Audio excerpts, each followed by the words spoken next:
Right, okay. I want to talk a little bit about some of the albums Sure. from Wishbone Ash.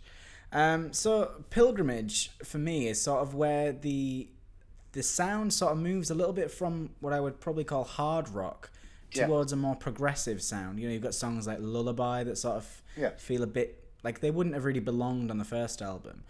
I just sort of wondered how this happened. Did it sort of just evolve over time? Well, it was in those days. I mean, everything was happening at breakneck speed. You know, especially flying across the Atlantic. I mean, I'd never been out of the bloody country before.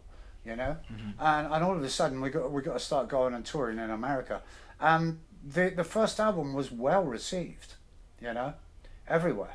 And all of a sudden the record company's screaming for a second album, and we were like way off of having another album ready to go.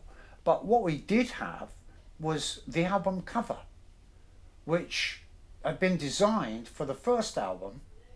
Okay, the Pilgrimage cover had been designed for the first album, and when it got sent out to Los Angeles to the record company, you know, being American, they took one look at it like, wait a minute, what's this new band called?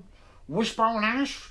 And they send out this shit? What is this, a tree with a moon behind it? We need an album cover that says Wishbone Ash. Go find a wishbone and burn it, you know, and take a photograph. So that's what they did. Now, when we heard about that in England, we thought, oh my God, the Americans, you know, they are so crass. They just got no imagination. You know, what are they like? Until they sent over a copy of what they'd prepared in their art room. And we took one look at it, and everyone went, oh my God, you know, that looks amazing. It looks so unusual and different, you know, it looked great. So, you know, we had to eat our words, really, because they did a fantastic job for the first album sleeve. So now, you know, they're screaming for a second album, and we've already got the cover. They haven't, you know. Right. So we had to come up with the music now, you know. So we got in to Miles's basement again, and literally scraped the bowl clean of every single idea that we had available. The song alone got edited down because it tipped the balance into the album being too mellow. Right. So Derek, our producer, decided we'll just use the guitar bit and take the vocal out, and that's what happened to it.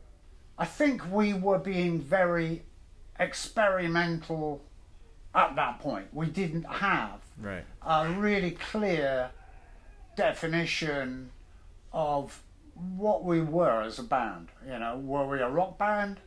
Were we a boogie woogie band? Were we a folk band or a jazz? What were we? You know, and in the end, we kind of liked the fact that we were experimental and that we dipped into different influences. It made it very difficult to put a label on us, and we kind of quite liked that, really. And all we knew was we were a band that wanted to make good albums.